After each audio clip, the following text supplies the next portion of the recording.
This is Voice to Culture, a podcast for the modern day confused citizen.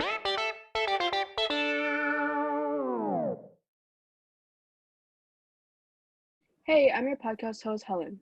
I'm Kelly. I'm Amy. And I'm Carolyn. Welcome back to another episode. Today, we have a special guest. She is the founder of Education for All, an organization dedicated to providing children all over the world with an equal education opportunity. Her team has done so much to help the New Jersey community, and we are very excited to have her on our podcast. Please welcome Miriam Shoman. Hi, thank you so much for having me. I'm excited to be here. Yay. So yeah, how are you? That was probably a really long intro, but if there's anything you want to talk about yourself, maybe like introduce yourself about, you can go ahead and let us know. I think you covered it all. If I were to give a background about my organization, I've been doing it for about 2 years now. I started it freshman year, but I didn't get it up and running until sophomore year. But this year is when I started taking things really seriously and building my team and starting to gather state ambassadors and doing fundraisers and book campaigns. And that's when everything started going up and running. That sounds awesome. What the heck? You started in freshman year? That's so cool. Thank you. Yeah.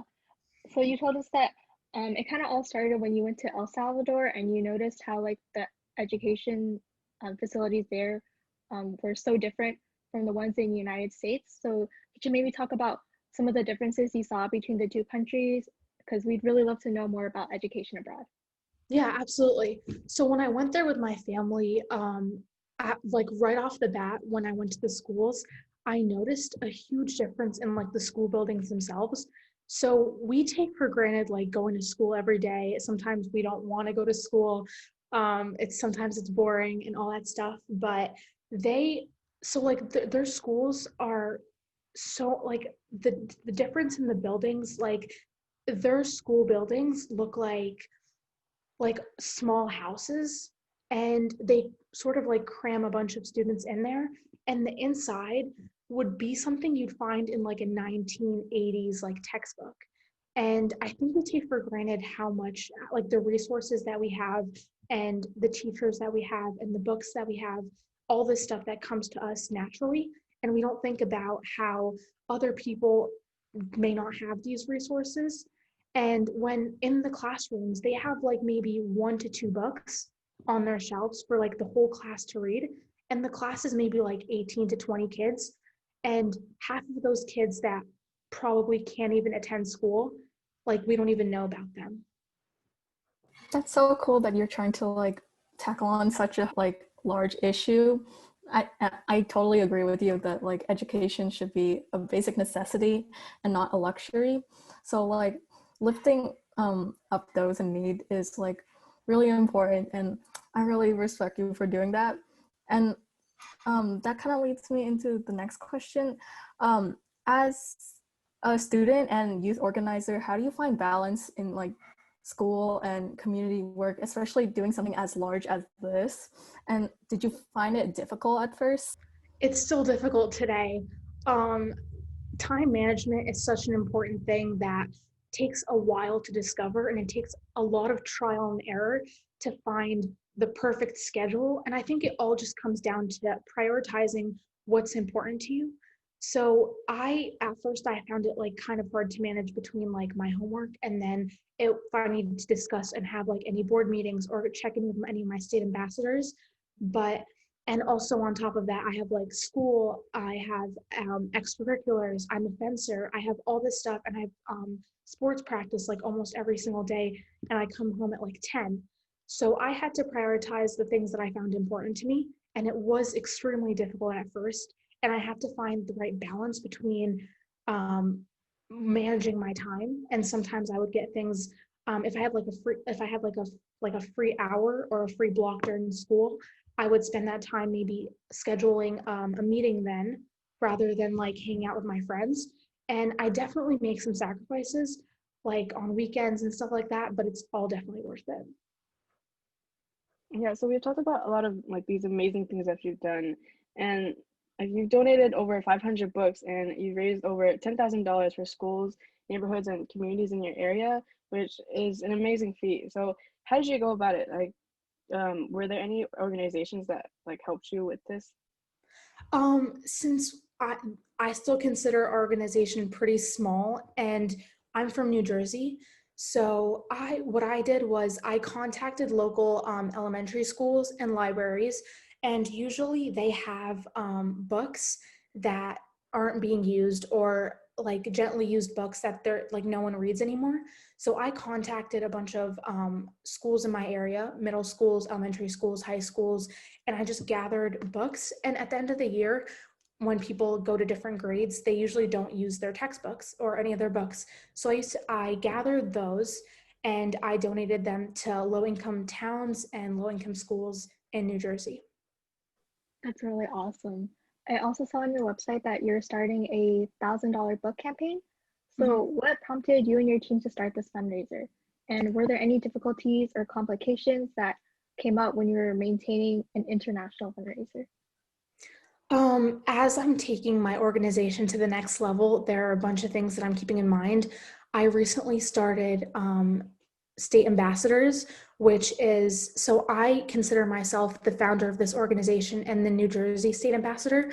So it just to make things a lot easier for myself and make things a lot easier for my board members, I have state ambassadors, so different people in different states who do exactly what I'm doing in my town and my state in their states, so that the jobs are evenly split between all of us, and that so we can collaborate and come up with more ideas, which I think has been really helpful.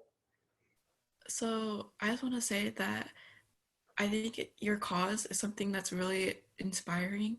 And, like I wanted to ask you, like, since you're donating books, you're helping people around the world take another step towards literacy. And that's not an easy feat. Could you go in depth about how someone's life could be impacted by education? Yeah, absolutely.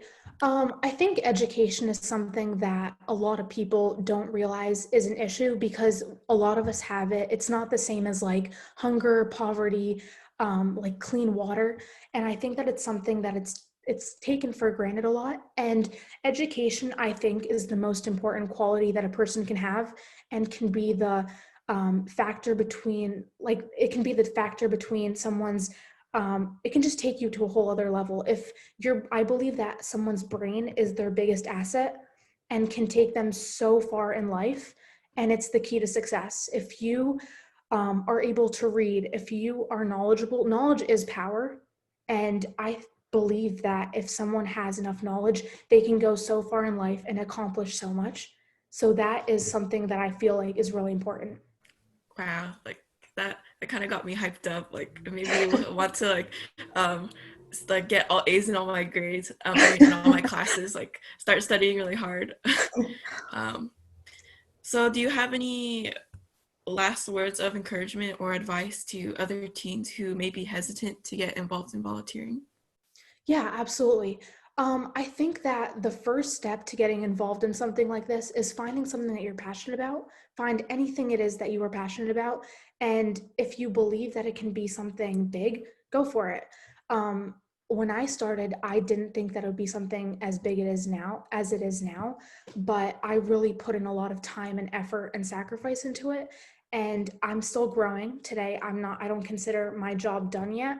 I know that there's so much more that I can do. And I feel like if you really believe that you can do something, I know it sounds cliche, but it's really true. If you believe that you can do something, you really can. And you can inspire a lot of people. Yeah, I definitely, I'm feeling some charisma through the Zoom call, I'm not gonna lie. Yeah, thank you so much. Yeah, of course. Thank you.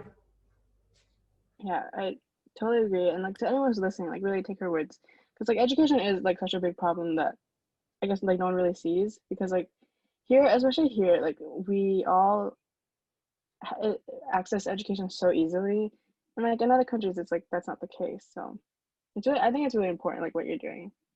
Thank you. Yeah, it's really admirable that you're doing something as large as this. It's really cool. Thank you so much. Okay, this might be like a really weird question, but has anyone ever told you that you're really like mature for your age? Because even though you're so young, you're already like doing so much and you're just like going off for your community. Okay, It's it's just so so funny that you I say love that because I actually get the opposite. Like if like my parents and everyone in my family thinks I'm the most immature person ever. But I think I'm just mature on the things that are important. Like I just like around my friends, I'm so immature. I'm such a goofball, but I just take things seriously when they need to be serious. Hey, retweet. I think that's what's important. You have fun when you can have fun, but when Exactly. it comes to things that people need to pay attention to, hey, pay attention to it. Exactly. That's right. Education. Oh my gosh, education isn't a joke, honey. Yeah. All right, that wraps up our interview with Miriam Shoman about impacting her community through education for all. Thank you so much again, Miriam, for sharing your incredible story and thoughts with us. We really enjoyed having you as a guest, and we'll make sure to link all of her socials and other works in the description box below. If you're interested in what we do and want to better understand what we're about, please check out all our socials. All ads are at Voice to Culture. If you like this episode, please give us a review or like and subscribe. Hit the bell icon to be notified every time we upload a video. We'll be back soon with another episode. Please stay safe and healthy, everyone. Bye.